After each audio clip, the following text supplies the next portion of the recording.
my favorite is Jason Todd, just because he's such a screw up. I love it. I love anybody who's just like messes up all the time, but still kind of tries, even if they should probably quit. Happy New Comic Book Day, geeks, and welcome to issue 18 of the Script Heroes podcast. The show where we bring you comic news, book reviews, and industry blues. My name is Joseph Jasonowski, and I'm the writer of Janitor Hero, Cunning Carly, and the Cryptoverse. And I'm Katie Markham, scripter of the Rusty Robot Country Club and ghostwriter extraordinaire. Alright, we've got some rad pulls for you today. We're going to be talking about Sinister Sons, number 2, The One Hand, number 2, Our Bones Dust, number 4, Transformers, number 6, and Petrol Head, number 5. Yeah, it's the week of ARC Enders after last week was the week of ARC Beginners. But we also have a back issue review, of course, and this week we're going to talk about Mazebook by Jeff Lemire. And in our Creator Corner, we're going to be joined by Kristian Herrera of Sidekick for Hire, Prolong, and we call them myths. And if you enjoy this episode, you can follow the pod on Twitter, Instagram, TikTok, and YouTube, all at the handle Script Heroes Pod. If you want to find my personal socials, they're at JJAZ1111. And I'm on all socials at Katie Markham Pro. Now, let's move on to the news. So we've only got one bit of news this week, but it's quite a big one regarding X-Men moving forward at Marvel. 9 new X-Men series have been announced from Marvel at SXSW, which I don't really know what that is, but okay, you know. So there we go. I'm glad you can actually, fill in the details there. Yeah. So basically, there have been 3 of them are full-blown X-Men series. Mm-hmm. So of those, we have the announcement of the Uncanny X-Men by Gail Simone and David Marquez. Ooh. X-Men by Jed MacKay and Ryan Stegman, and Exceptional X-Men by Eve L. Ewing and Carmen Carnero. We have slight blurbs on those. So X-Men by Jed MacKay and Ryan Stegman. We'll see Scott Summers going home to Alaska and leading a team using Cerebro to find struggling mutants in need, which is kind of a classic X-Men thing. Uncanny X-Men, which is the Gail Simone and David Marquez book, is about Gambit returning to Louisiana with Rogue, who will find 4 new mutant outliers. They'll see them become outlaw heroes in New Orleans. And it's apparently, Gail Simone says it's been inspired by the way fans have connected with X-Men for decades by feeling different and outcast. And Wolverine is featured in this book as well. Exceptional X-Men, which is the one by Eve L. Ewing and Carmen Carnero, is set in Chicago, and it follows Kate Pryde as she tries leaving her mutant past behind. She'll try to be a barista, but she'll find another group of mutants without guidance called Bronze, Axo, and Melee, and she'll end up becoming their teacher, and Emma Frost is involved in some way. So those are the 3 big boy X-Men books, of which we have details. 6 more. Yeah, you want to kick that before I transition. I feel pretty delighted by 2 of the 3. Like Scott Summers, whatever. Cyclops, he's fine, I'm sure. Just Katie has a problem with the classic Marvel team leaders. We're finding out, like the Fantastic Four and Reed Richards, with Reed Richards and Scott Summers from X-Men. And I have no defense or anything of this because I'm not familiar enough with either of those things. But it's just I don't think you are to not like them either. Here's the thing. Well, I have more reason with Scott Summers than I do with Reed Richards because I've watched the X-Men cartoon. Granted, my feelings about Scott Summers are greatly exacerbated by the fact that one of my good friends despises him. So she will just throw Scott Summers slander at any opportunity, and I think that that's definitely rubbed off on me. But the other 2 series both have little hooks that I'd be like, oh, I'd read that. I already was recently reading the Gambit and Rogue series that was coming out. I'm totally blanking on who was doing it. But that was cute and good. I love Gambit. He's my favorite X-Man. And I mean, that sounds fun. And then Kitty Pryde, also great. And in Chicago? Astounding. That's why I made sure to emphasize that. I was like, that's gonna grab Kate. And so we have blurbs for all of those. Yes. Do we have names? We don't teams? even have teams. We just have names for the other 6 books. just gonna quickly take. Am I the only one who always feels weird when somebody calls a single X-Men like an X-Man? Like that just always sounds. That was just that was a little goofy joke. I know, but like the people thing is, that's always something that sounds a character. It is a character, yes. Yeah. Isn't he like an Omega level mutant or something like that? Like maybe... I feel like he's. I think he's like super. Anyway, all I know is that his books don't sell at my store. I haven't had enough engagement with the X-Men as a whole to speak to that, but I feel like I remember hearing that somewhere, which is very funny. But yes, we have 6 new titles, including, which I find we're getting 3 main X-Men titles. We're also getting X Factor and X Force, because just all of the X titles. Then Phoenix, Storm, Wolverine, and the one that I'm not familiar with, Nyx, NYX. Character I'm assuming that's like a single character thing. Probably. Not familiar enough, personally. But... it might not be a single character thing if it's like kind of, I don't know, spooky nighttime X-Men and it's like lowercase n, lowercase y, capital X for their naming. They all look have it in the title, but that's fair. And a new Wolverine book. I'm hoping there's the Wolverine mini-series coming out that's like a tie-in to an event that's being written by Tom Waltz. So there's like a part of my brain that's like, give him the main Wolverine book. Do it. Isn't he doing? Didn't we just learn that he's doing a bunch of stuff on Turtles right now?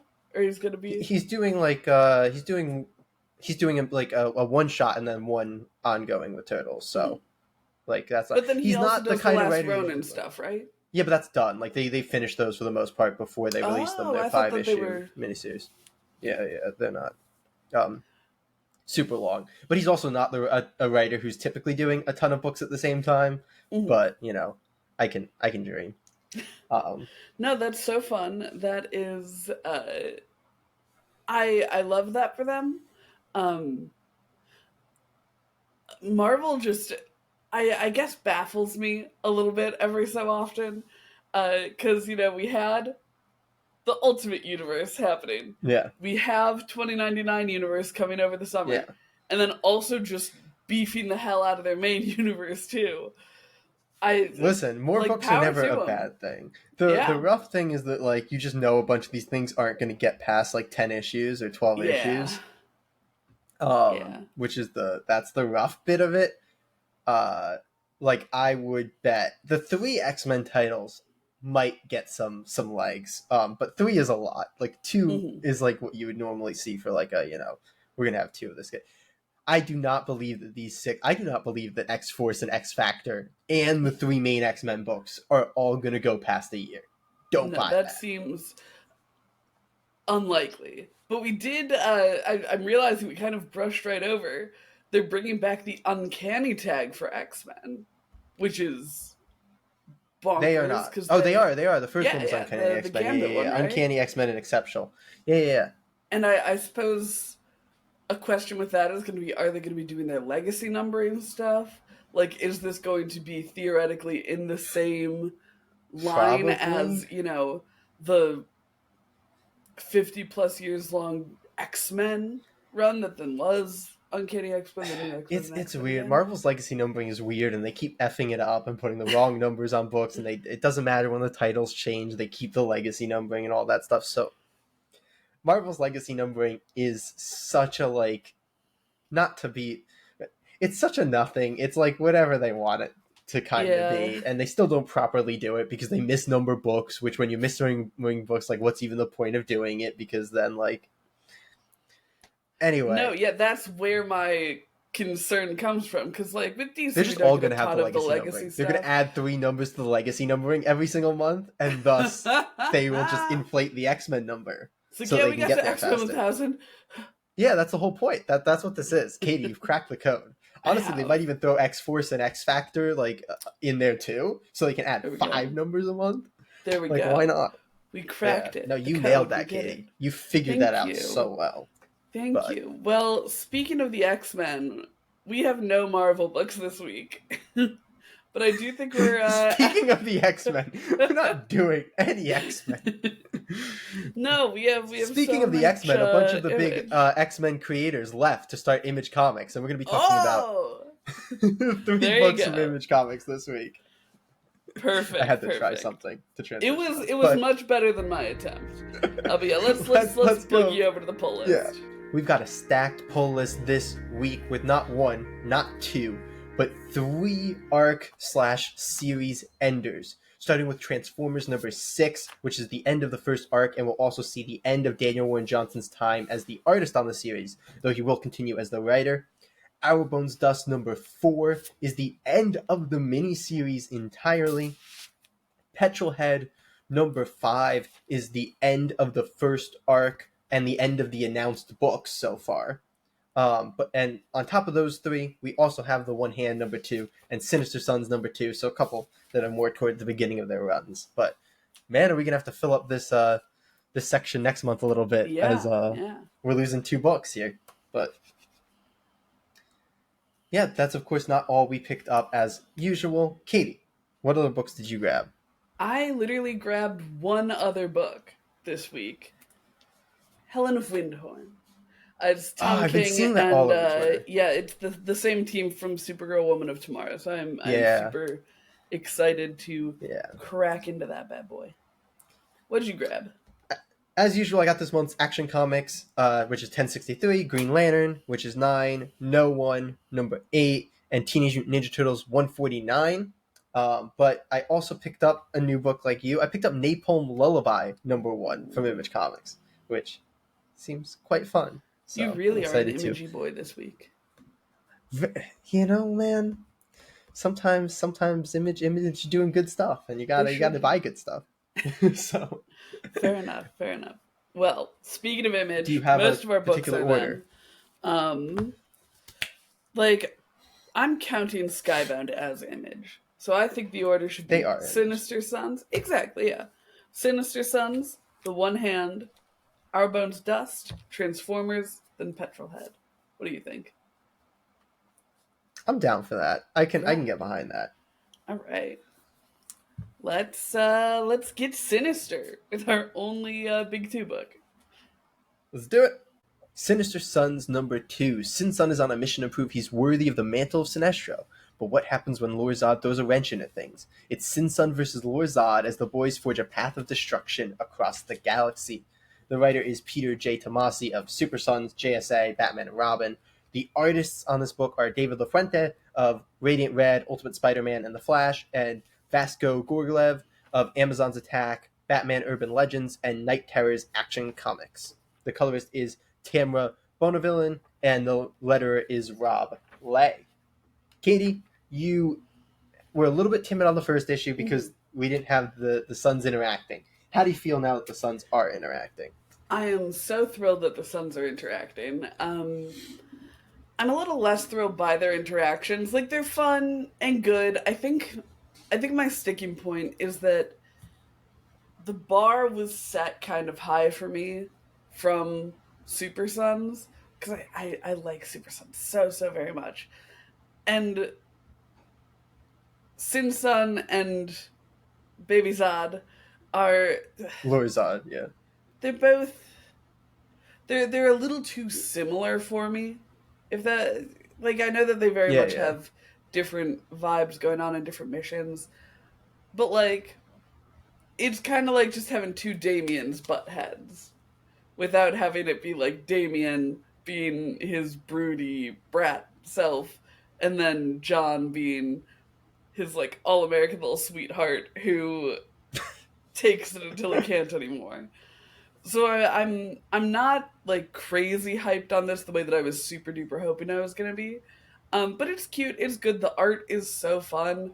We've gushed about Mr. LaFuente in the past, and I really think this is such a good couple of characters for his art.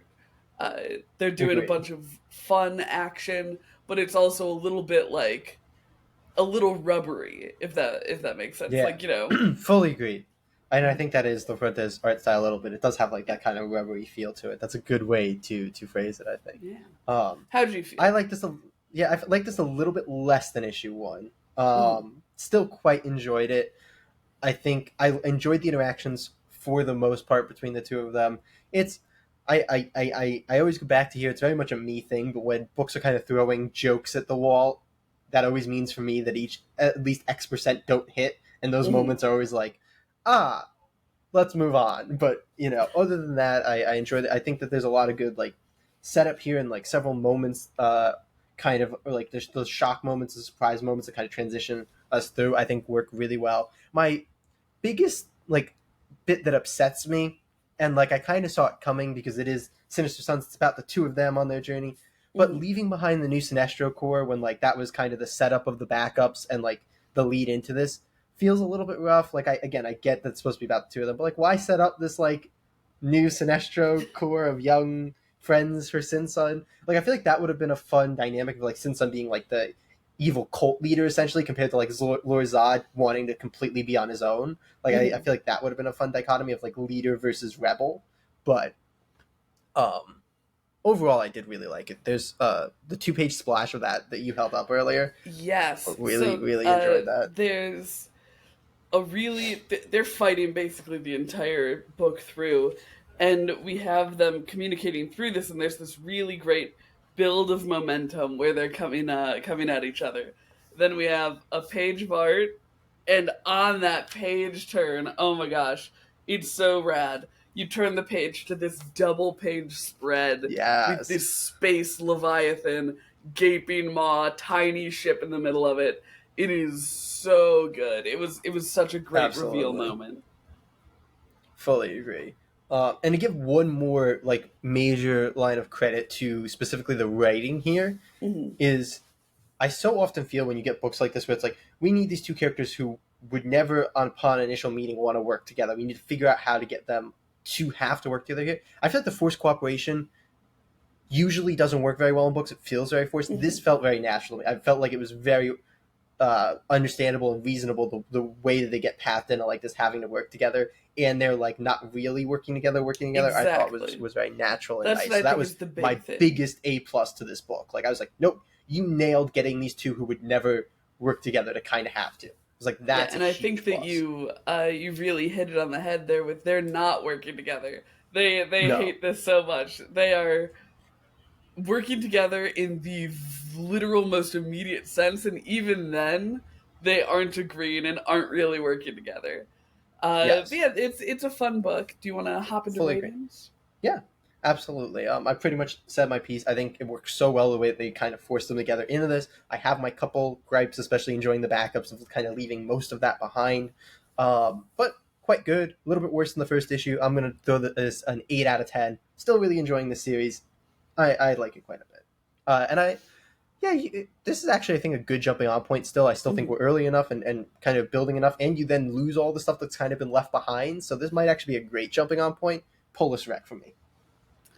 Yeah, again, it's really not hitting super well for me. It's cute, it's fun, but it's missing the real dynamic that would grab me and make me really like it. So this is sitting at a 6.5 for me. Like, it's good, it's well made, the art is great, the writing, the characterization is fine, it's just none of it's really out of this world for me. I agree that this is a place to jump on. If I liked it a bit better, I would also call it a pull list rec, but I think that you're right that you can hop in here, because that was one of my complaints with the first issue, was that it felt like preamble. So now you just get to get right into the amble. But it will not be a pull list rec for me. Into the amble. Well, let's continue into the next amble here as we move into the one hand number 2. The one hand number 2. The search for the elusive one-hand killer widens as a case that Detective Ari Nasser thought long buried resurfaces. But there are patterns everywhere, and when one leads Ari to a mind-blowing art opening, the results are explosive. The writer here is Ramvi, who's done Detective Comics, Catwoman, and Swamp Thing. The artist is Lawrence Campbell, 2000 AD, BPRD, and The Punisher. The colorist is Leah Luridge, and the letterer is Adita Bidikar. Jay, you were not as jazzed about issue 1 as I was. How'd you feel about issue 2? I will throw in there, though, that I love the 6 fingers number 1. You did, yes. I land between those two with this issue. I like it more than the one hand number 1. Not quite as good as the 6. I did call the 6 fingers one of the best single issues I've read. So that's a high bar. That's not a downturn on this book. But yeah, I got a little, maybe it's because of the Six Fingers book pulling me into like this world a little bit more, but I found myself enjoying this a lot more. The art is still very good and very interesting. It opens on this great splash page. I think the opening was just really, really strong here in general. Like, I was immediately gripped by this, like, man, they lit this man on fire. That's who, and he kind of let himself get lit on fire, which is brutal. I also found myself, just to not really pivot into good, but just to throw something out here. I don't know if we talked on the podcast about it, but you threw me that thread on like the theory of like the Matrix essentially happening here. This issue gave so much more to that than I feel like the previous issues did. So I was like, I can kind of see it now. The whole like can't get out thing. I was like, that feels a little bit like maybe. Yeah. Okay, something's going on here. I fully believe something's going on here. Like, there's a lot of like glitching and trippy shit in this issue, which did kind of pull me out at points, but it's just like I feel like we're getting too far with I don't know what the hell's going on, especially in like the early back half of this issue. But then the ending was really strong, kind of again. So there's a lot to really like here. A few things that hold it back from me loving it as much as I loved Six Fingers, but I thought this was quite a good issue. But I'm going to throw it back to you here, somebody who loved issue 1. No, I also like this so much. I feel like last time we talked about it, I think we both complimented the vibes of it, where it really hits that kind of noir vibe super well. But you can tell that they're doing some things that, like you said, they're laying that groundwork, those glitches and the such, to really kind of separate it from just another noir story. I still don't particularly like Ari, which is, it's fine. I don't have to like him. I still like the book, and like, he is the vehicle through which I am reading the book. Yeah, I wish I just love the way you put that so much. It's the most diplomatic way of saying it. I wish that we could get some things that make me like him a bit more. But I feel like I felt that more in this. Like, I didn't feel the same way about you in the first, but after connecting so much with the character in the Six Fingers, whose name escapes me, like I feel Johannes. That criticism of yours more with this one. Johannes. Yeah, and again, it is fine not to like super like your main character, especially when there's so much more to the book than just the character. Like, the book isn't about his relationships, it's about him attacking this case. And I can't help but think perhaps us not liking him is for a reason. But I think that's just my little conspiracy brain being like, oh yeah, clearly anything about this book could be something about this book. Which I think is a credit to what, like, how well the rest of the book is being done. Yeah. But that is also a bit of a bridge into pretty much my one complaint with the book, is that I'm hoping they all come together in the end, but I feel like I am missing so many clues. And again, it's because of the style of book that it is, where like we'll have these sequences that are a bunch of individual panels across the page, and are just, that's what I was talking about when I said it got like trippy. Yeah, basically Ari observing the world, and I'm like, am I supposed to be picking up on something in there? And I felt the same way there. Yeah, it's not a problem that I'm not picking up on something. The problem for me is not knowing whether or not I'm supposed to. Like, am I supposed to be like zeroing in on every single panel and trying to find, like, one of my favorite shots from this issue is when they're interviewing the person who the wife of the immolated man, and Ari's like staring at the photos in their room, and it like becomes the shape of part of the cipher. And I thought that was super cool. And so I'm like, am I supposed to be looking for that type of stuff? So I like it so much, and I love that it has this really kind of depth and undercurrent to it. I'm having a great time reading it. Yeah, fully agree. I think we should get the ratings here. Yes. But yeah, I'm definitely getting more and more kind of pulled into this co-series universe. Good stuff. 2 issues is at least more content, so that's a great thing. But yeah, I give this an 8 out of 10. I thought this was quite good. This is not a world to jump, I think, late though. Like, clues and stuff are so important to this. So not going to give this a poll list rack, but check out the both series. Yeah. Yeah, we're pretty close there. I squirreled a bit and gave it an 8.25. Look, you weeks and weeks ago opened the possibility of those little quarter grades. Yeah. And I'm like, I'm gonna embrace that now. But yeah, I like it so much, but like you said, definitely not a pull list rack. Grab issue 1. And frankly, grab the 6 fingers, because there's parts of this that connect to that in a very cool way. That's really, really good. It's also just really, really good on its own, for sure. It was really good. Really good. But speaking of things that are really, really good, you ready for Our Bones Dust? I most certainly am. Our Bones Dust number 4, the finale of the miniseries, the bloody conclusion. The safety of a thriving community is threatened when an old warrior welcomes Addis and the kid into her village. And the side effects of Addis's interference start to manifest themselves in unpredictable ways. The writer-artist is Ben Stenbeck of like so many books in the Hellboy universe. The colorist is Dave Stewart, and the letterer is Russ Wooten. Katie, we've talked very highly of this series so far. How did you feel about the ending, the final issue? I'm not gonna lie, I'm fucking pissed. Because I also didn't realize it was the final issue. I'm so mad. Like, I was reading through it, and I'm like, oh, we're getting a little plotty for this. Like, I was like, man, the plot's really coming together. Right? I said, like, so much plot movement, fantastic pace. Like, I was like, the lore's really building. Like, here we go. And then I got to the end, and unlike any other issue, it said the end on the bottom of the page. Like, what?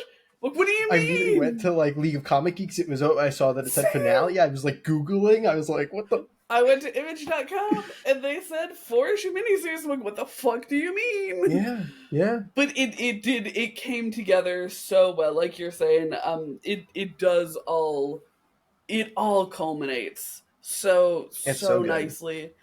I truly cannot sing the praises of this book enough. It's so beautiful, from the art, the coloring, the lettering, the characterization of everyone is so wonderful, especially, oh my gosh, one of my favorite scenes, when the feral child is adjusting to life in, like you said, in this actual kind of civilized community of sorts. There's this beautiful, just textless sequence where the feral child is down in like a little fishing area and just has the most childlike wonder expression on its face as it stares at these weird little fish. Oh my, it's so beautiful. It's so well done. The violence is so great because it's beautifully violent. It's not like gory or, I don't know, disturbing. It's so clean in its violence. Yes. Yeah. No, I like this so much too. I'm going to try my best not to spoil much at all, because I feel like a lot of this is going to be really great to read and finish off the series with. But what I will say is, like, everything really starts coming together. So much happens here, which makes it an awesome issue and a great arc ender. But as a series ender, I'm a little bit like, when I actually, like, I'm not going to spoil my ratings, but I had like, this is my rating if this was an arc ender and there's more to come. Because I think this would be like an all-time great arc ender, because it feels like that moment of, oh man, what's going to happen next? Like, what? This is such a good end to this, but also a lead into what the hell is going to happen next. There's kind of great reveals about Addis and the way that Addis actually interacts with the world that are awesome. It's deep and interesting and very, very good. But man, does it not feel like a full closed book ending. Yeah. And like, it's one of those things where it's clearly not trying to be a closed book ending. It's like, here's our like beautiful open end, so you can speculate about what happens to the world and such. I hear you on that. It's just so fucking good though, and so beautiful. Oh, it's so good. So Don't wonderful. Get me. And I do. Don't take a me wanting more. No, as yes, yeah. No, that was more me bridging into just gushing about it more.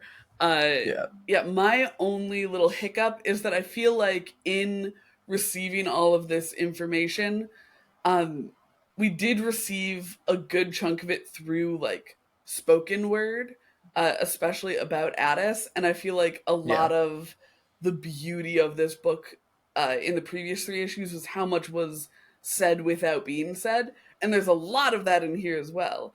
But I do feel like a lot more was said than we had previously gotten, and I'm like, okay, I am happy to receive information this way, but I could have used less text. Anyway, do we want to bridge into ratings here? Yes. Do you want to start us off? I can absolutely start us off. I'm gonna give this a strong 8.75 to cap it off. I like this series so much. You're really enjoying your 0.25s now. I am. It feels so diplomatic. I love it. No, I love this book so much. I can't wait for it to be collected in just a beautiful volume. How about you? Yeah. You didn't say pull this rack or not. Oh, I mean, here's the thing. It's issue 4 of 4. I don't think it necessarily doesn't stand on its own, but it is, the finale of the book. Like, if you're gonna read it, read the whole thing. Don't just grab this issue.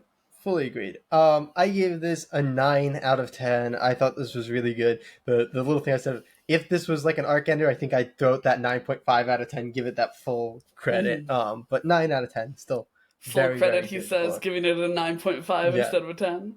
Yeah, full credit. I don't see a problem. But essentially what I was going to say is, I agree with you. I don't know if I'd ever tell somebody to just read the last issue of something. Like, go back, the trade will be coming out, so get the trade, whatever, But fantastic book by one of the best writer-artists in comics right now. But there's one other writer-artist who might have something to say about that, so let's talk about Daniel Warren Johnson's Transformers. Transformers number 6. End of story arc. One will stand, one will fall. The Autobots versus the Decepticons. This is it. And someone isn't going to survive. That is the actual description of the issue. I am so sorry for anybody who is listening with headphones at a fairly high volume for that. I'm not. Transformers number 6, writer-artist, Daniel Warren Johnson, Wonder Woman, Dead Earth, Do a Powerbomb, and Extremity. The colorist is Mike Spicer, and the letterer is Russ Wooten. Jay, you have, in the most affectionate way, not shut the fuck up about Transformers since it started coming out. How do you feel about the end of it? I enjoyed it. I enjoyed it. There is only so much that can be, there is so much that can be said about Daniel Warren Johnson's art, especially when it comes to action. And I feel like we've said it for weeks and weeks on end, and it doesn't change here. It's still just as good and just as great. This issue was slightly held back for me, where there were several kind of like key moments where I had to kind of keep going back and trying to figure out exactly what happened. Which maybe my brain just wasn't fully on when I was reading this, and I had to do this. There's one bit that it's a huge spoiler bit, so I'm not going to hit on exactly what it was here, but I still don't understand how it works. I don't know if maybe Transformer fans will get how this worked a lot better than I did. The other things were things that I just didn't quite, get initially, and I was able to fix on a reread, but one bit still couldn't fully get, and the amount that I had to flip back and reread hurt my personal enjoyment of the book. I don't know if that's going to be for everybody, if everybody's going to have issues. Maybe you can jump in and tell us if you had many reading comprehension issues with kind of some of the stuff that was going on. I did not. That's good. So it might have just been my brain not being on. I also have an idea of where you might be talking about. And I don't necessarily have an explanation. I think for a lot of Daniel Warren Johnson's art is incredibly busy. There's a lot going on. There's a lot of incredibly dynamic movement, which is definitely a huge boon. It's a great thing. It's great art. But that does mean that I can fall into a kind of I'm along for the ride type of mentality. Yeah. But so I definitely I think that it is a valid criticism to find it a little hard to follow sometimes. Yeah, I really hadn't had much issues with it prior to I think I did a little bit in issue 1 too, but we didn't talk in depth about issue 1 on the podcast. But anyway, let's hear your greater opinion, because my greater opinion is that this is a perfect culmination of what we've read. I think that it hits all of the like great things about this series. It hits the incredible action. It hits the like really deep hitting hearts.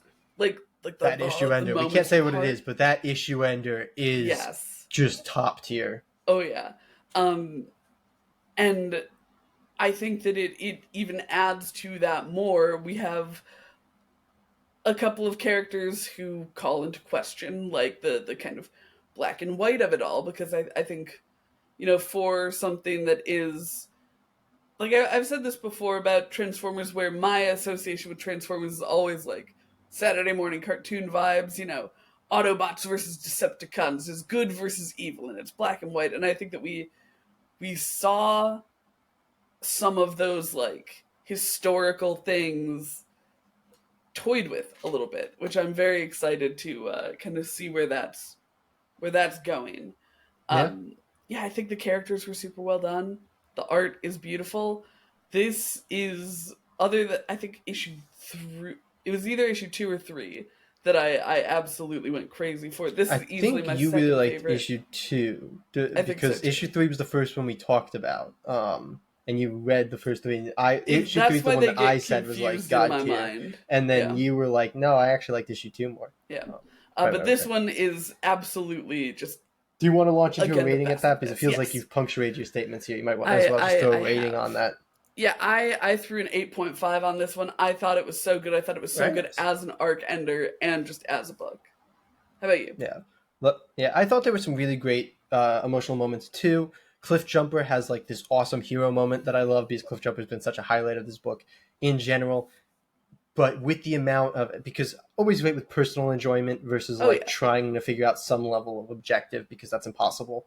Like, standpoint, the amount that I was reflipping and stuff very much hurt my personal enjoyment of it. So I dropped this to a 7 out of 10. Still enjoyable and good, but not beyond that. And I don't think you said whether or not it was Polus Rex, so I'll start and then throw it to you. But I wouldn't jump in at the end of this arc. Might as well jump in with number 7 if you're like going to jump on late, I'd assume. Like you were saying with Our Bones Dust, don't start with the end. Why would you do that? Yeah. No, fully agree. But do we want to talk about more robots? We've got Petrol Head. Petrol Head number 5. End of story arc. The way out of the smog zone is blocked. The O and his Robocops have tracked down Lupa. Supercar Star cannot be outdriven. Hybrid lost his head. There's no way into the ozone. It's the finale of Petrol Head's thrilling first arc. Can he find one last cheat code? I'm glad it mentions the lost head of Hybrid, because I want to talk about that, but I was unsure if that was considered a spoiler or not. I don't think so. That was early on. Yeah. Anyway, let me just get through the credits really quickly. The writer is, of course, Rob Williams, 2000 AD, Suicide Squad, and Batman the Brave and the Bold, and the artist is Pi Par of 2000 AD as well. Katie, we've loved Petrol Head. We've talked a lot about Petrol Head. How did you feel about the culmination of the first arc of Petrol Head? And I'm doing this gesture. Such a sentimental book for me, because it's the book we talked about in our little practice issue 0 of the pod. It's the first book we reviewed on recording. I think that's accurate, because we did the Nocterra review after. Yeah, and the first one to get a pull list rack. Yes. I love Petrol Head so much. We can touch on it since we weren't able to last time. They killed fucking Dave. They killed him. They did. They killed him dead. And he better be okay eventually. I won't stand for it. He's a robot. He can eventually. Stakes. Fucking don't keep fixing people who die. Let them die. He's dead. Let it be dead. He's Dave. Let it be dead. But that being said, I enjoyed this issue so much. It was another one that surprised me that it was the end. Like, I did not know that this was the final issue. End of an arc, though. Like, yes, that is correct. Yeah. And there that is explicitly stated. Yeah. And it does say Petrol Head will return. I don't know if that's a, like, image announcement or just a kind of aesthetic announcement. The fact that more isn't solicited definitely makes it feel like, but I think it's clear that the intention is to do more, whether or not we get there. And without giving spoilers, my issue with the end of this is weirdly similar to your issue with the end of Our Bones Dust, where it doesn't feel like quite enough of an end. Yeah, I can justify it more for this because it's not an end compared to Arrowbone's Dust, which is the end. I mean, it's not the planned end, but I think we talked about this a bit with, it might have been with Chicken Devil, where it's like you can't sacrifice having a really good end to your book in hopes of getting a second book. I disagree because this isn't, I think, a second book. Like, this is a second arc of the same book, so it feels a little bit different. I would agree with you, but if it's not solicited, if it's not guaranteed, then... Yeah, but the fact that even Image is putting it out as end of story arc makes me think that it is, like, a little bit fair. more. That is fair. Like, it doesn't feel like this is a mini series. It feels like this is a getting issue 6 instead of getting, like, Petrol Head Volume 2. You know, like, that's why I'm, like, I feel a little bit less bad about that. That is fair. But that being said, that's basically my only complaint for the entire issue. One thing I wanted to jump onto, we've talked about Pipar and his wonderful art at length. I just want to gush one more time for, old time's sake, how, like, beautifully comic book it is. Like, so often when we're talking about, like, great comic book artists, we talk about the way that they break panels and mess with panel structure. So much of this is just, like, beautifully gridded panels with, occasional little breaks and the such. But just, it looks so clean and neat, and it fits the aesthetic so well. This book is such a gorgeous, gorgeous book, and so well written, and so funny, and I just love it so much. Jay, how about you? I thought it was a very solid issue. Not one of my favorites of Petrol Head. I thought it was good, but... there were things I like more in this. It kind of, like, my issue with this as the arc ender wasn't where it ended up, but it was more that just I didn't feel like much happened. It felt like I'll say in the modern day plot.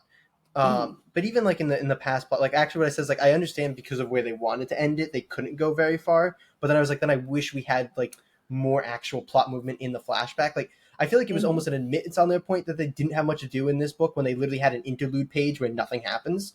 I liked the interlude page. I thought it was cute. But the point is, you don't put that in the book if you like don't have room for it. Like that is very much a page that is like we have extra room. That is fair. It felt like a very Petrol Head style joke, though.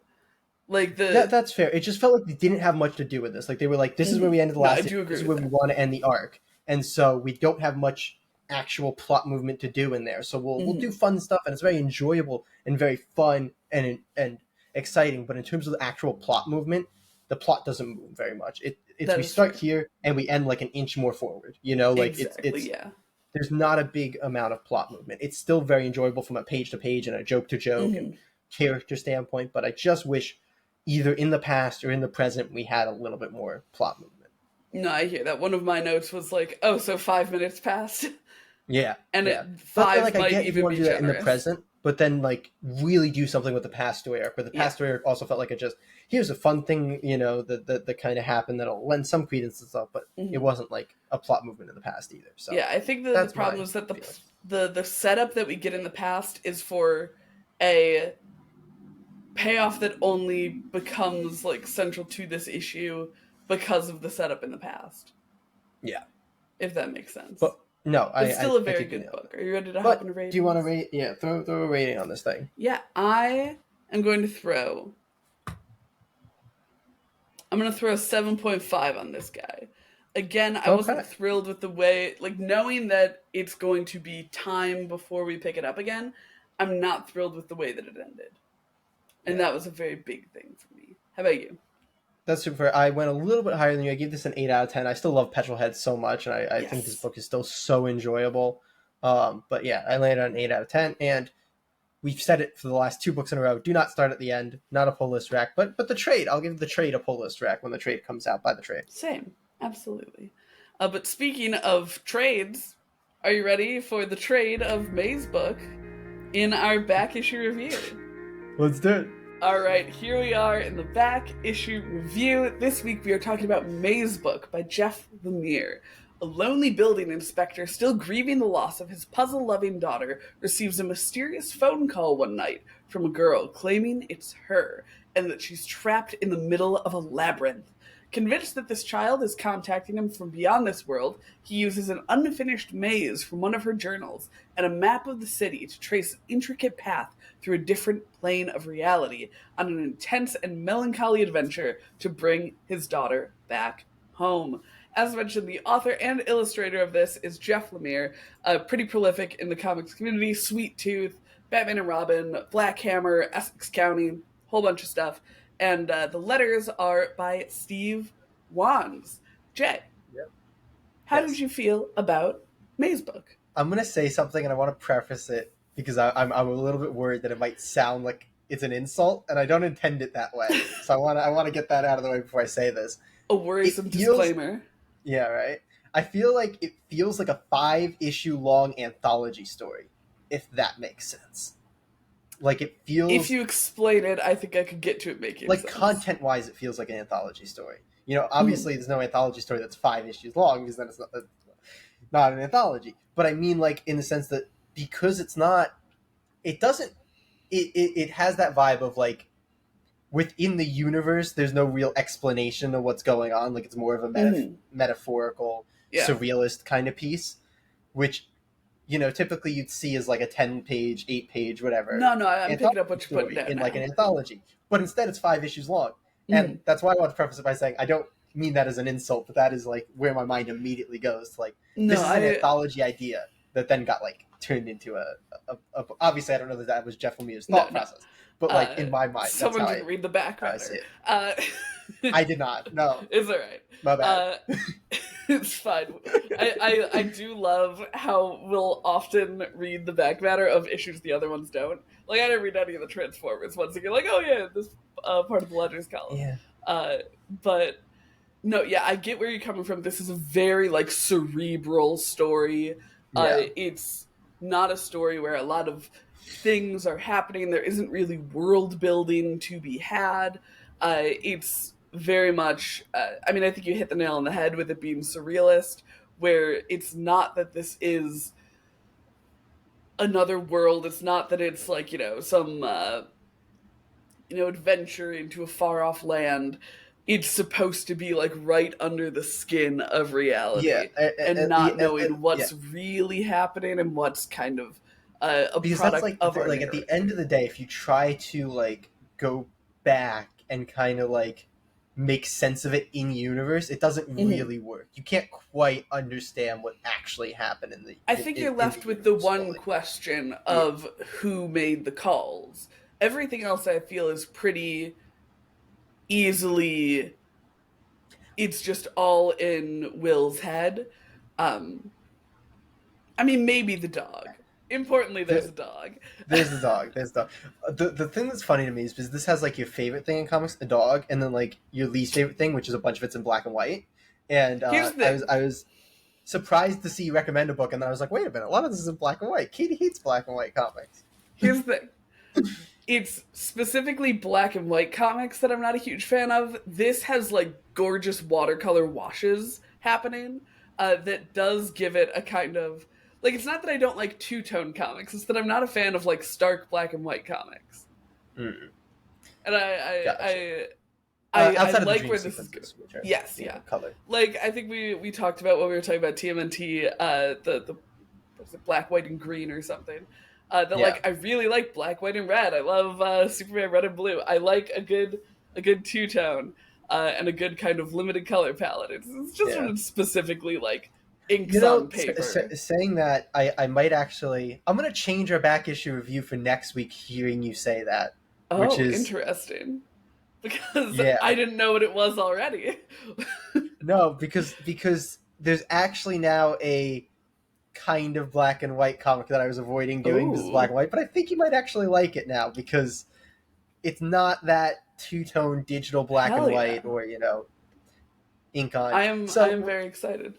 Anyway, I'm getting so off topic. No, you've intrigued me. I'm thrilled to hear this. The reason that I've been talking about this book in so much of like a construction standpoint is because like it's just kind of hard to talk about the plot of it because it doesn't have a ton of plot. Like it has enough plot that it could have been much shorter, and that's not me saying it should have been much shorter because I enjoyed it all the way through, and I think it works really well. Actually, the funny thing is at the end of issue 1, I wrote, "I wish more happened in issue 1," and then having read the whole series, I'll go back. I'm like, you know what? No, I think that was a proportionately good amount of things happened. Yeah. I just thought that it was like biding time until the reveal, and then we would start moving faster in the future issues, or like start, not because it moves fast. That's the wrong wording. Like plot would start developing quicker in the future issues, and I think it does a little bit, but it's fairly evenly paced. So I kind of retroactively revoke that criticism. Sweet. Yeah, I quite enjoyed it. I'm trying to land on like specific things to say. I mean, it's emotional and it's a good look at grief, and you know, I like seeing characters that are kind of this level of having lost everything. It's one of my favorite places to kind of join in on characters. So immediately off the bat, that's something that I liked about it. But yeah, I think it handles it very well. I think that with a book like this, I'm gonna try to get a little bit more. So with a book like this that is 5 48-page issues of something that I said is like an anthology idea, so of a fairly straightforward idea. Well, not really straightforward is the wrong word, but like plot wise, point A to point B aren't that far away. You know, I think this does such a good job of not having these dense pages that take you forever to get through. Because I think if that was the case, you would have a much harder time getting through this kind of story, especially in conjunction. Yeah. But the pages are easy to get through. They're not covered in captions, which these kinds of stories really can be, and they have captions, but it's not like this like novel on every single page. So I think that it was excellently paced all the way through, and the pages were laid out both from a art and a lettering / dialoguing standpoint very well to just keep you moving through this crazy kind of cerebral journey. No, and I think that that's something that we've noticed before with writer-artists, where, especially looking at Ben Stenbeck and Arbone's Dust, when you are both writer and artist, so much that could end up in captions from like, and I say this as a writer, from like kind of writer insecurity of like, I want to make sure this is on the page, can be captured so beautifully in just expressiveness of the characters and the way that they're moving. I think it's funny you say that, because I think like the best and worst examples are writer artists. Like writer and artists are both the best at it and the worst at it. Like there's some writer artists that feel the need to prove that they are also writing, and so they are the worst at covering pages in text. And then there's the writer artists like Ben Stenbeck that we talked about, who are just like, no, I don't need to cover my page in text because I can show it to you in the artwork. Yeah. So I think they are the extremes of the, if you have a bell curve, they live in the extremes of that bell curve. No, that fully tracks. But yeah, I love how, not to be like too, I guess, in on the joke of the book, not the joke, but I love how much it does feel like a maze going through it. Like there are all of these wonderful little connecting points between panels that are like guiding you in the way that you're supposed to be reading the page. There are a couple examples where like it doesn't lead you in like the typical kind of 1, 2, 3, 4, 5, 6 layout. It'll be like 1, 2, 3, 4, 5, 6, and kind of move that around, but it'll have these little guiding lines for you that I think are super fun and really in on the just like graphic interest of a maze pattern. There's this beautiful sequence where Will and the dog Vern are moving through the city, and probably like a third of the page of each of these pages is like blank space as you see the shape of the maze being formed by the movement of the panels. And that's super cool, I think. There's a lot of really like immersive visuals to the book that make you feel like you're like really in there. You are in the pages, you're moving through this maze. And I think, like you said, the point between point A and point B, that distance isn't super long, but we end up going on this like maze-like adventure to get there. Because the kind of thesis of the book is that Will hasn't moved on from the death of his daughter, and it's been, 10 years or so, and he finally has this kind of mental breakdown where he has, or this surrealist experience, depending on how literal you are going to believe what happens in the story. And that leads him to a point of realizing that he needs to kind of move on. He needs to not, forget his daughter, but he needs to keep living instead of dying as he had been. And I think that's just slight thing. I think the whole point was that he didn't die or live. He was just existing. So he refers to the routine that he's fallen into as a kind of death, and it is that. Yeah, I remember the caption of like, you either die or live, and you chose to do neither. Yeah, and that's his ex-wife talking to him, and it's such a heartbreaking scene to me, just as he goes to see his ex-wife, and she has a new husband, she has a child, and she has lived, and he is still in that in-between space. I think that's also the first time that you find out how long ago his daughter died. Mm-hmm. Like, I think it was that vibe of like, it seems very recent, and then that scene, you get the reveal that it's been 10 years, and you're like, oh dude, oh no, oh man. Yeah, and you can't talk about Mazebook without touching on the relationship between Will and his daughter Wendy. We have these flashbacks every so often, some of them which are memories of his, some of them which seem a little bit more than memory in that kind of surrealist way. And oh my gosh, does Jeff Lemire do a good job of making you believe that this is a father who would grieve for 10 years. Like, the way he interacts with his daughter, the way that he clearly sees himself in his father role. There is not a doubt in my mind that Wendy's death just broke him to his core, and they write that relationship so well.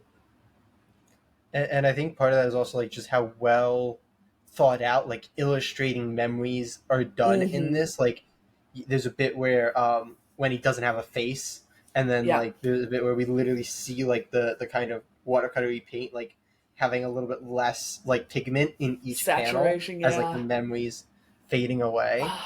I think the way that memory was handled here was really, really cool and interesting. And it's just like a lot of the stuff here is I don't want to keep using the word surrealist. I wanted to kind of jump to the word experimental, but I don't think it's quite experimental because it's still logical. It's still, has a through line. I wouldn't quite call it experimental, but it like kind of on that cusp of like, inventive or It's incredibly unique. Yes, for sure. And it's one of those books where, like you said, it's hard to really give like a plot synopsis or really dissect what happens in the plot, because it is all kind of on the page. Like, it is understandable as it is. It's one of those books that I thoroughly enjoyed the process of reading. And that is, a good book in itself. Like, there are some books where you're like, oh, the plot of this is amazing, or the world of this is amazing.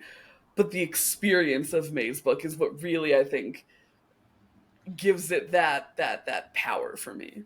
Yeah, because there's some comics that I think are more fun to like, and this applies to all media. They're more fun to like talk about and engage with than they are to actually like experience, to like read or watch. Where it's like, this is kind of sloggish, or this is kind of, each page is kind of not the most fun thing in the world. But then when I look back on the whole story and how it's developing, it's like, oh man, this is awesome. This world is awesome.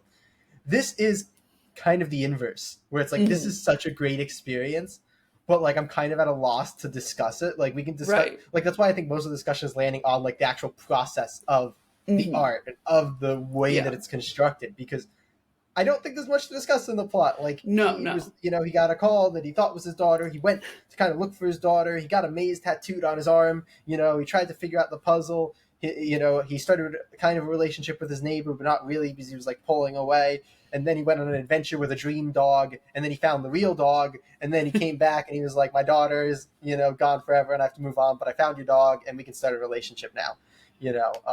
I'm intentionally... I know you are, but the thing is, even hearing it splayed out like that, it just does such a poor job, not on you, to be clear. It just does such a poor job of the experience of reading this book. Like, it really is something to sit with and marvel at. Feels maybe a step too dramatic, but to just kind of absorb as you read. Like you said, it's thicker, like 48-page issues. 48-page issues, yeah. But they don't drag the way that a 48-page issue might, and it doesn't, like you said, feel crammed full of stuff. It really just is that kind of page turning and absorbing of the book, which again is possibly not the best choice for a discussion, because it's a lot of like, how did this make you feel, rather what do you think this was doing. But yeah, it's just such a it's a bit of a ride. How did this make you feel, Kitten? I cried. Have you met me? I will cry over fictional characters all day, every day. No, I think that especially like, dog. Especially, dude. So there's when Will goes into this kind of surrealist world, he encounters Vern, the dog, who's a lost dog. The point of this surrealist world is that it's for people who are looking for something they're lost. And oh my god, I choked and sobbed when Will brings up that he's met Lisa, the dog's former owner, and the dog's like, "Hey, don't bring her up to me. Why would you do that?" And he's like, "What do you mean? Why not?" He's like, "I have also lost something. Don't you think I want to like be able to find her? But she's not here." If they didn't reunite Vern with Lisa in the end, I would have burnt like this a couple book to the pages ground. later, like him being like, "So how is Lisa?" And he'd be like, "I thought you didn't want to talk about it." He's like, "Well, I do now." Yeah, because it's such good. Oh my gosh. Yeah, I think that this book does a lot of cool things, and a lot of it is just so visceral and visual and wonderful, and I go to bat for this book. I think it's a very well done book. I don't, for sure. You know, and you know, maybe this makes me a bad reviewer, but like I don't feel even like comfortable lofting any criticisms at this book, because it's just like such a you know, it is what it is. Like I feel like if you take anything away, it isn't what it is anymore. So however you feel about what it is can land anywhere. You know, but like I don't think you can really start casting ways to change it without compromising it. Yeah, I think it is, as I think a lot of surrealist fiction is, it's so subjective. Like, if you like it, then you like it. And if you don't like it, then you don't like it. And it literally is just such a matter of taste.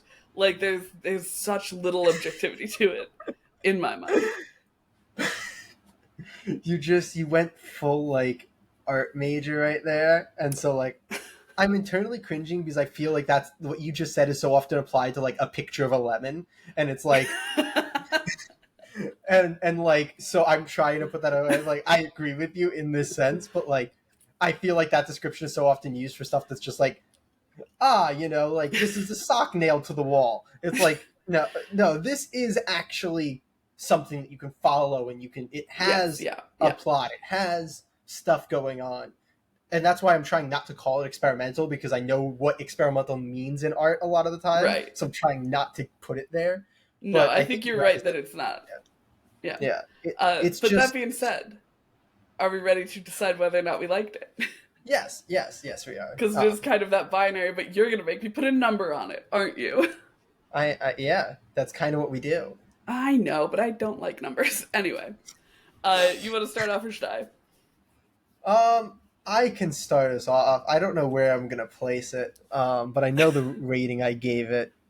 I forgot that I have to do that number too. Yeah, I gave it an 8.5 out of 10. Ooh, he liked it. Yeah, I really enjoyed it. I think I'm going to land there on my list. I'm going to let you throw out a number before we do the lists, but I'm going to stick it somewhere, because like the other number that I have a ton of in addition to 7s, I have a ton of 8.5s as well. So it's so hard to rate something like this because it's so unlike the other things that we have read. Like, you chose it. You knew what it was going. You knew what you were doing with it. You made this decision. I did, and you're making me give it numbers. Which how could I have known you were going to do that? You knew it was going to get a number when you chose it. How could I have known? 18. This is episode 18. 19 weeks in, we have an issue 0. I was going to say we have 19 weeks in. Katie pretends that she doesn't know how this works. I am going to give this. I might copy you and go for an 8.5. I'm gonna call it an 8.5 or a 9. I'll call it an 8.75. I knew you were gonna land there. Even before you said, I knew that's where you were gonna land. I love those little corners. What can I say? So do you want to take us through your top 10 list? Yes. So number 1 is still Nocterra. Number 2 is still Batman and Robin. Number 3 is still New Teen Titans. Number 4 is where I'm gonna slot in Mazebook. Mm-hmm. Number 5 is gonna now be Above Snakes. 6, Dark Crisis on Infinite Earths. 7, Radiant Black. 8, Ultimate Spider-Man Volume 1. Radiant Black was also Volume 1. I didn't say that, though. Number 9, King Spawn Volume 1. And number 10, Savage Dragon Baptism of Fire. And that's going to bump off Fantastic Four by Wade and Ringo, which I think was there for 2 weeks. So it lasted a little bit. It got a little bit. Your list, Katie. I am weirdly enough putting it in the same slot as you, which is exciting because that means that our top 4 are going to be different now, but our top 5 are still the same. Because it's going to be Nocterra, Full Throttle Dark, number 1, New Teen Titans, Volume 1 at number 2. Number 3 is Above Snakes. Number 4 is where I'm going to put Mazebook. Number 5, Batman and Robin, Volume 1. Number 6, Chicken Devil, Under Pressure. Number 7, Batman and Superman World's Finest, The Devil Neza. Tied for number 8 is Radiant Black and Paper Girls. Number 10 is going to be King Spawn Volume 1, which is going to kick off Reign. Yeah. It was a good book. What else can we say? It was a Go good read book. It. Yeah, honestly, something that you should read for yourself. Yeah. We managed to talk about it for 20 minutes, so I'm proud of us. We waffled quite a bit, but we did. We also detoured into talking about what next week's back issue review is going to be. Yes. So, but we have a very special creator corner on our hands. This week we are joined by Kristian Herrera of Sidekick for Hire, of We Call Them Myths, of Prolong. I am so excited to share this interview with y'all. It was a lot of fun. All right, let's head on over to the interview. All right, we are here today with Kristian Herrera, the writer of Sidekick for Hire, Prolong, and the recently successfully funded We Call Them Myths. Thank you so much for coming on, Kristian. Thanks for having me. I really appreciate it. I'm excited. I was excited to talk to you guys when you asked me about a month ago. So I've been waiting for it. Yeah, Awesome. I really enjoyed Sidekick for Hire when I was getting it through Kickstarter. And so I'm jazzed to come on to talk to you about that. And We Call Them Myths. Sweet. Yeah. Well, once again, thanks for having me. I really appreciate it. Sure. We kind of like to throw the same question at everyone when they first come on. And that's, how did you get your start making comics? Did you start as a fan? Jump right into the writing? It was definitely more of a fan, as you could probably tell from my background of all the other books and stuff. But yeah, it was, I read comics as, like in the library as a kid. Mm. I did Ultimate Spider-Man and Dragon Ball Z, which I feel like everyone read, which is coming out now, which is really sad that the way it came, but yeah, it was just the stuff that I fell in love with when I was younger. And then as I got a little bit older, it wasn't as cool in middle school to read comics, so I did the same thing. But then high school, I found a local comic book store. I started reading like a lot of the New 52 stuff when that came out. And that's what really got me back into comics. I was like, this is really cool. And I had the idea in college to open up my own comic book store, but everyone I talked to was like, don't do it. Don't do it. I was like, wow, a lot of you guys are really upset about this. They're like, yeah, we don't want the competition. I'm like, okay, that's cool. That's fine. I didn't want to be part of it anyways. But then there's a lot of good comic book stores that I know now where they're like, if you ever want to start your own, let me know and I'll help you out. But as like someone who's a freshman in college trying to learn this stuff, it was kind of dissuading from it. But yeah, and then I went to my first convention in Georgia and I met a few other creators and they were so nice. They were so cool. And I was like, you know what? I want to do this. I want to see what it's like to actually make my own comic and not just sell other people's comics. Because I was the guy who always gave my comics to all my friends. Like I'd be the person at my high school just handing them out and letting everyone read Walking Dead and all that. But as I started writing some stuff, I kind of came up with certain ideas and I wrote my first script. I'm like, all right, sweet. how do I get in contact with Marvel and DC? And I really quickly realized, oh, that's not how that works. Yeah. So yeah, and then I was like, okay, well, I think it was a panel with like Donnie Cates, and God, what was the other guy's name? I'm drawing a blank. I'll remember it later. But there was a few other people on the panel, and basically everyone had the same questions, like, how do you break into comics? And the same answers. It's always the same answer, where it's you just have to make a comic, and it's always easier said than done. So, right. For some reason, that's what really broke into my head, or like that's what really like finally clicked with me. And I was like, okay, let me find somebody. I talked to a few people locally in Georgia, but a lot of people were like, hey, we're busy, we can't do it. And I found people through the internet, which was great. And I made my first comic, and I was like, I love this. I love this feeling of actually holding my own comic and other people reading it and checking it out. And it's been an addiction since then, so I haven't stopped. Great way to describe it. Yeah, and I don't want to stop anytime soon. So, yeah, that's awesome. And so transitioning here, you did obviously Sidekick for Hire, which was 5 issues, and all of those were crowdfunded on Kickstarter. So we wanted to ask you about kind of what you think the key is to bringing in loyal readers who kind of continue with the project all the way through, because even your later, like, issue 5 Kickstarter was still very successful, which isn't the case for all creators. Yeah, I did something a little bit different. So when I said I went to college, I actually went to college for a business degree. So I learned different marketing tactics, like making your own comic is running your own business. So I'm very fascinated on that whole aspect of everything. But when it came to like crowdfunding, I completely funded the first issue of Sidekick for Hire. Like I made a few short stuff here and there with other people, but the first issue, that was like my first full comic. No one really knew who I was, and I wanted to show proof like, hey, I can make this. I can do this. And so with that, that's when I started doing the Kickstarters for issue 2 through 5. And the second one was, I launched the Kickstarter for the second one, what was it, March of 2020. And then 2 weeks later, the pandemic officially happened. Yeah. And so I was like, oh, well, I'm already at the bottom, so it's not like I can I have to start back from scratch, I guess. But like some good circumstances happened as well, where they allowed me to extend it. People started getting stimulus checks as well, and they were like, you know what, we want to support projects. So I was able to make my goal eventually for that one. Then I took some time, made sure I got everything right. Everything was up to a higher quality. I tried to make it as high quality as possible. And once I did that and sent it out, people know, it's like, okay, this guy promised us something. He promised he would make this and he would deliver it, and he did. And he was communicating the whole way through. So with that, I built that trust through it. And so every single Kickstarter afterwards, people know if I'm promising something, I'm going to deliver on that promise. There might be some delays, and I'll communicate it because I have no problem letting people know if I'm running behind or things are going a little bit slow.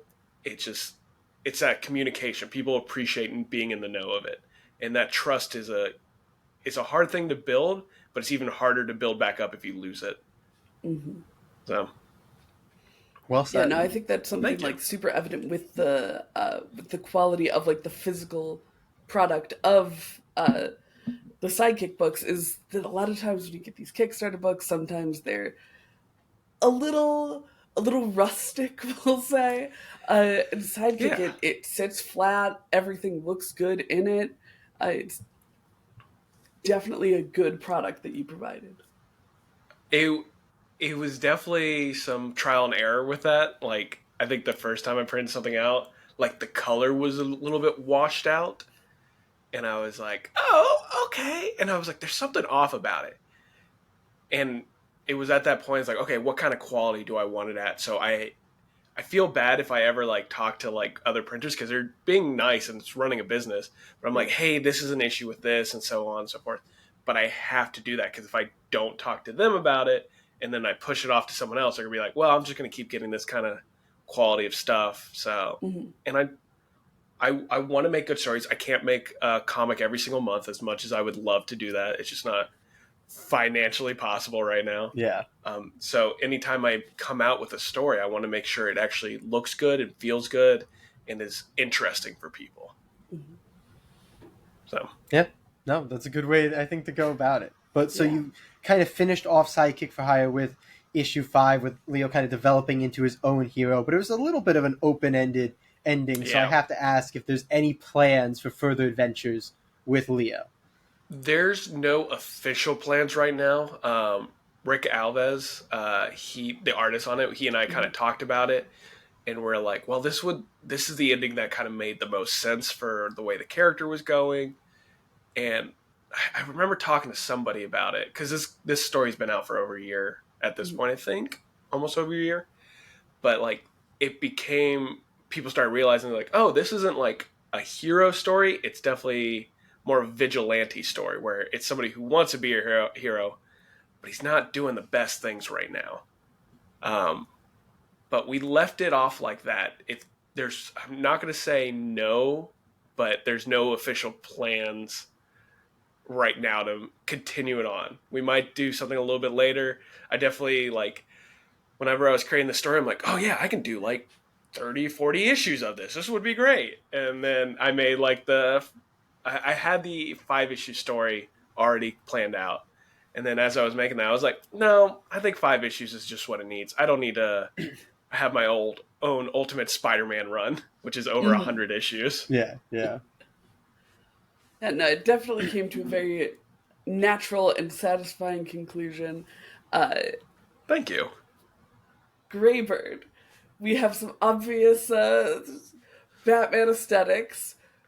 Yeah. As obviously a huge Nightwing fan. Yeah. It feels like perhaps Grayson may have had some influence on you. Do you think you drew from... It definitely did. Sorry, continue.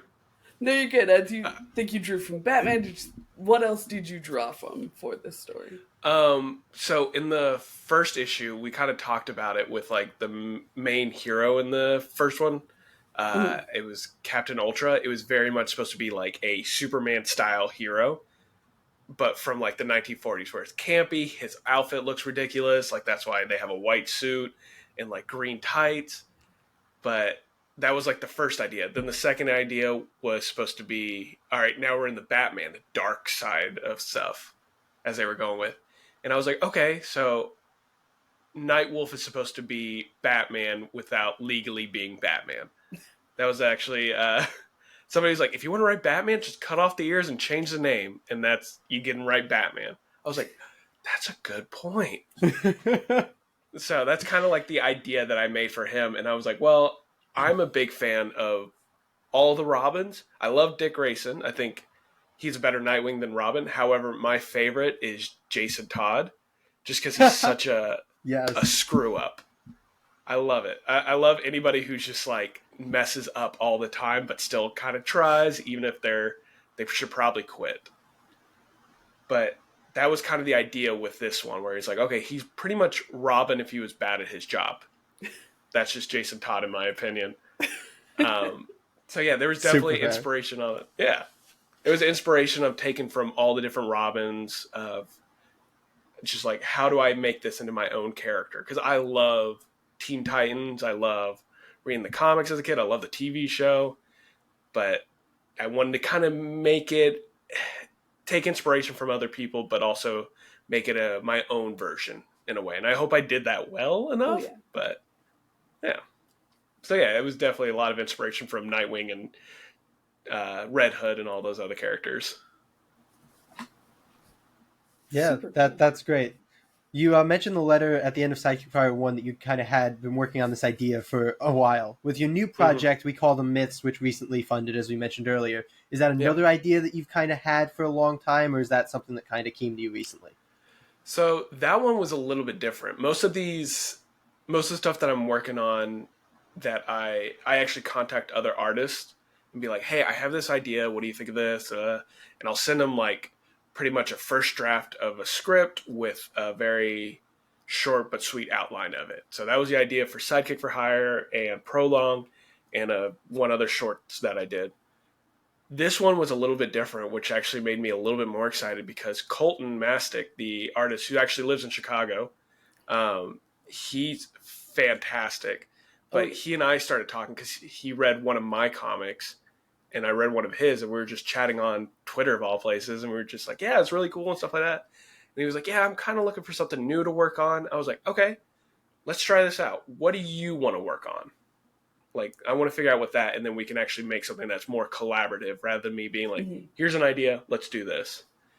And so that one, we started a few years ago. So now we're finally getting the first issue out because we wanted to make sure that we had things planned out, that we knew who we were going to work with. But yeah, it was just so much fun because this is one of the few stories where he would just be sending me text ideas like, hey, what if we did this? What if we did that? The original idea for it was like, okay, they're a cryptid bounty hunter. He's like, I want to do something with cryptids. And I was like, okay. And I didn't love the idea of bounty hunters. They're fine, but I was like, I don't want this person just be hunting monsters. It feels like it's overdone. And I was like, it just kind of stops you from doing something. And there's like obvious turns. I was like, what if they're actually helping them? What if it's more of a Men in Black style where like they're not hunting them, but they're more trying to help them be secret or integrate into society, and they're doing more detective work. And he's like, okay, yeah, I love it. And so I started shooting off other ideas. I wrote out an outline. I did like a 8-page short story that's not in the book, that's completely different. I was like, this is what I want the style of the book to look like. He's like, that's perfect. I think that's exactly what I want. And the best part about that whole collaborative experience is it started out with one character, and I was like, I feel like he needs a partner. And so I was like, kind of like giving different ideas of partners. He's like, can one of them be a robot? And I said, yeah, I don't see why not. Let's do that. Let's go for it. And so that's what we did. We gave him a partner with a German accent in it. And it's just, he came up with this idea for the backstory, and I've just kind of been messing around with it, playing with it. But it truly feels like a collaborative experience with this one, where it's not one that I've been sitting on for years. It was one that we've been working on for the past 2 years, but we're just having fun. We're still sending each other ideas. So it's great. No, that's so fun. Collaboration is, comics are such an inherently collaborative medium that when you do get to work so closely with someone, whether it be, the artist you're working with or another writer, it's just, that's when the sparks fly, at least in my opinion. You'd be right. Honestly, I love it. Anytime I feel like I have good ideas, but whenever I'm working with people, there's times where like, hey, what if we did this? I'm like, I get upset because I didn't think of it first sometimes. Like, I'll use myths for an example. One of the things that we did, even with like the Gator Man thing, I was like, okay, I want to do Gator Man. And I was like, the original design for Gator Man was a very tribal outfit. And I pitched the idea to Colin. I was like, well, he's in the sewers. He wouldn't really be like looking like he's from like an Amazon rainforest. He's like, I got you. And he just sent me a GIF of, have you ever seen Always Sunny? Yeah. I have not. It's a good show, but there's a part where it's just Danny DeVito is in a wrestling outfit saying, I'm the trash man. And at that moment, he got it. And he just created this whole design. I was like, that's way better. And then even with the colors, Hank Jones, he was like, hey, can I make the gator purple? I was like, yeah, why not? Let's make it weird. And it fit the aesthetic. It didn't like feel out of place. It was perfect. Everything about it, I love it. Gosh, that's so fun. Yeah. But to pivot back to Kickstarter, do you prefer the Kickstarter space, or have you tried pitching to publishers? Or are you thinking about doing that with any future projects?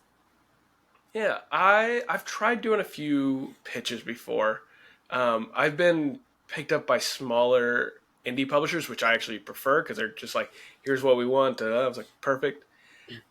There's a point where I decided a while ago where if I don't like the feeling of pitching as much. I don't mind doing it, but it's just a lot of being ignored, and also then you hear all the horror stories about other publishers of things going on. I'm just like, well, I feel like I'm doing a good thing with what I'm doing right now. And I want to have, this whole idea is for me to have fun. If I'm not, because a little behind the curtain stuff, I'm making enough money just to keep funding the comics. I'm not making enough money to like survive. So I have to have a day job, which is totally fine. It's normal. Yeah. But I want to have fun. I want to enjoy it. I want to do what I want to do. Do I have other editors and other people looking over my stuff and telling me what's good and what's not? Absolutely. But I love creating my own stuff. I've done some work for hire things where I've written for other people and I didn't love it. And I was like, okay, I can edit for people. I like doing that. I like helping people create their own stories or like consulting on Kickstarters and stuff like that. But no, I like doing my own stuff and being in control of every bit of it. There might be a little bit of a control freak side of me. I think most comic writers fall somewhere on the control freak spectrum. Yeah. At least speaking from personal experience there, but I don't think that's an unusual feeling to have. Yeah. And like, would I like if a publisher came up to me or if I actually had a time to sit down and pitch some ideas to them in person, I feel like I could do pretty well. And they'd be like, yeah, we'll take that. I'll be like, sure, I'm not going to say no to that. But it's not one of my main goals. I've decided that a little while ago where I was just like, I just want to enjoy this. I want to make what I like, and I hope other people will like it as well. So that's why I've been doing the convention scenes. That's why I do crowdfunding. I'm slowly starting in the Southeast. I'm expanding a little bit, but I want to start with the community side of things and then grow. Right. Yeah, I think that's rather commendable, personally. So, stop. Yeah. I want to talk for a second about Prolong because, wow, that's a beautiful comic book, and I was not expecting to be just so insanely good, which it is. So anybody listening, read Prolong. It's really, really good. But like, that's a book that you seem to have up for free in several places. You gave it away with Sidekick for Hire. You gave that digitally away for free. Is there a reason that this is a book that you seem to just be, getting out there for people in a very, free and accessible way? That one, I remember when I was creating it, because I kind of described it in the back of the book that I was dealing with some like heavy depression time where I just wasn't doing anything. I didn't know where my life was going, and I just felt like stuck. And that was when my partner was telling me, she was like, just write how you're feeling. Figure out if you can just put it out in words or something. So I started doing that, and I had this idea sitting around in my head for a while about death and just death being humanized in a way. So that's when the story was created. I liked the idea. I was putting how I was feeling into it, and then I wrote it, and I contacted the entire team about it. And then afterwards, I was like, this is kind of sad. I don't know if I want to charge people for this. So I was like, you know what? It's 20 pages. I'll just put it on my website for free. I'll give people a chance to read it. In case they haven't seen any of my stuff, they haven't backed my Kickstarters, this is something that people can actually check out. Because I just want more people to read comics. That is my goal. This is something I own. This is something that I will forever share, that has a special place in my heart. But this one should be, I just want people to see like what I'm capable of, and also something that made me feel better and hopefully made other people feel better. Which overall, like, it's been getting good like feedback. I like doing the conventions because every once in a while people are like, I read this and it meant a lot to me. And a few people tell me stories are like, yes, I'm dealing with death in my family, and so that really helps me out. And I feel almost like an imposter almost when it comes to it, just because the whole story is basically about me saying goodbye to some of my friends as they go off and do big and better things. So not really death per se, but I just use that as kind of like an example for it. So when people are telling me, it's like, I lost a person, this really helped me, like, it makes me happy that they enjoyed it, but I feel like I'm like an imposter because I'm like, I didn't experience that exact same thing. But as long as it brings people joy, I'm happy about that, and it's something I really appreciate that I got to make it with everyone, Hernan, Damien, and Tobin. So everyone who did it just made it even better than I thought it could be. But yeah, and also I've been keeping an account every time someone officially tells me they cry. So. And then people at conventions are like, "Are you sure this many people cried?" I'm like, "Oh yeah, absolutely. I can show you the text, emails, and everything." Fantastic. So, it's good marketing. You and the entire team, which is really an incredible piece of one shot. I think good one shots are like one of the peaks of comic books, and this is one that I put up there with like just a truly excellent one shot in my opinion. That means a lot. Thank you so much. I want to do more one shots. I'm working on a few other ones, but like I like that I was able to make it 20 pages. There was a point where it was going to be like almost 50 pages, but I cut. It's an original idea. Like all the ideas that people have, they're like, "Oh, I can make it this long," but I was like, I want to make it shorter. I want to make it digestible, where somebody could just sit down and read it, and that'll be it. It'll be super fast. But yeah. And it's hard to do that, especially like they don't go many places. There's like 2 settings in the story.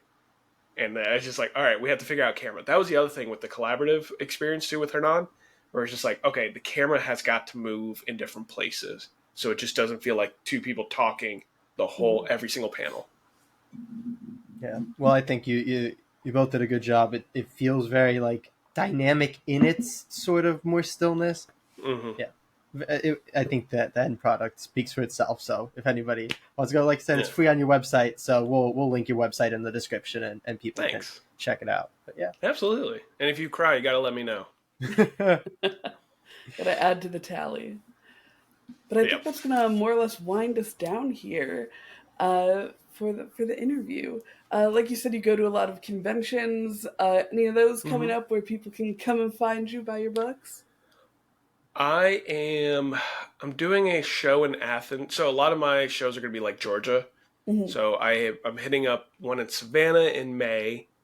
I'm doing one in Athens at the end of this month. April, I took most of my time off because I'm actually getting married the second week of April. Congratulations. Thank you. So I'm really excited. I told her I'm just ready to be married so I can finally file my taxes, and it asked me what my marital status is. I don't have to keep pressing single. So I'm trying to see if I can hit up C2E2. I don't know if tabling or just like hanging out there. So because if you're hanging out, I'll be there too. Hey, we'll see each other then. It'll be great. But yeah, I'll do that. MomoCon, DragonCon, and I'll see what other shows that I got. But yeah, nothing officially. Like I kind of took a break for like the holidays and going into this year because obviously wedding stuff, and then I wanted to make sure We Call the Myths comes out, so it's a lot. Yeah, well, awesome. Is there anything else you want to plug real quick before we sign off for the episode? Honestly, if anybody has any questions or wants to talk at all, feel free to shoot me a message on Instagram or Twitter. Twitter's a little bit weird because sometimes I don't see the message until like 2 days later. But I will eventually respond. My email's available for everyone. I like comics. I like helping people make comics. It's just so much fun. So, yeah, feel free to contact me anytime. Super, super cool. Well, I think so that's gonna, Yeah, thank you once again. Thank you guys. I really appreciate it. I had fun talking with you. Same here. But yeah, I think that's going to bring us to the end of the interview, and we'll sign off. Sweet. Thank you so much again to Kristian Herrera for joining us for this week's Creator Corner. We had a great conversation. That was a lot of fun.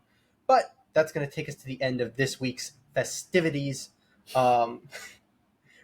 We have a lot of other content on the channel that has been coming out recently, including our deep dive into the current allegations against Scout Comics, which came out this past Saturday. Just a thank you to everybody who watched that. We have been overwhelmed by the support and the great response that video has gotten. And make sure that you support all the creators who've worked for Scout as well. Katie. And this coming Saturday, we've got our regularly scheduled bonus episode. It's going to be We Read Every DC Rebirth #1, so you don't have to. Part 2, that's going to be the rest of Finally Rebirth. Finish our tier list. Yes. So be sure to tune in for that. Yes. But as always, we'll have our normal episode next Wednesday. What are we pulling for that episode, Katie?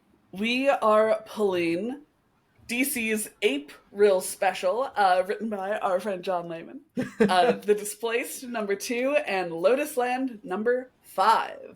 And Jay, you have been a little cagey about what we're going to be reading this week. We heard you in the back issue review. I don't know, percolating. One of. Yeah, we'll stick with one of. I could say my favorite comic run of all, or my favorite comic story arc of all time, but one of my favorite comic story arcs of all time, which is going to be the first story arc of Volume 1 of the Mirage Teenage Mutant Ninja Turtles comics. So what we're going to do is, they're only collected in like those ginormous, huge collections. We're going to be doing kind of the first story arc. I say the first story arc because the first issue is kind of a one-shot, but the first story arc including the one-shot first issue, which is going to be issues 1, 2, and 3, and the Raphael one-shot. All right. So that is, that's going to be that. Oh my gosh, I'm gonna be a shellhead. Yeah, we're gonna indoctrinate TMNT reading. Indoctrinate Katie into being as big of a Turtles fan as I am. I don't know if that's possible. I don't think that's possible. You have a years long head start on me, and a giant Last Ronin statue. I do have a giant Last Ronin statue. I love that thing. Look, you stimulated the economy. I'm so psyched for that. Next week, we're also going to have Sapo from Garden Comics coming on for the Creator Corner. Super psyched to share that interview with y'all as well. But as always, we'll see you next week. Comic Geeks.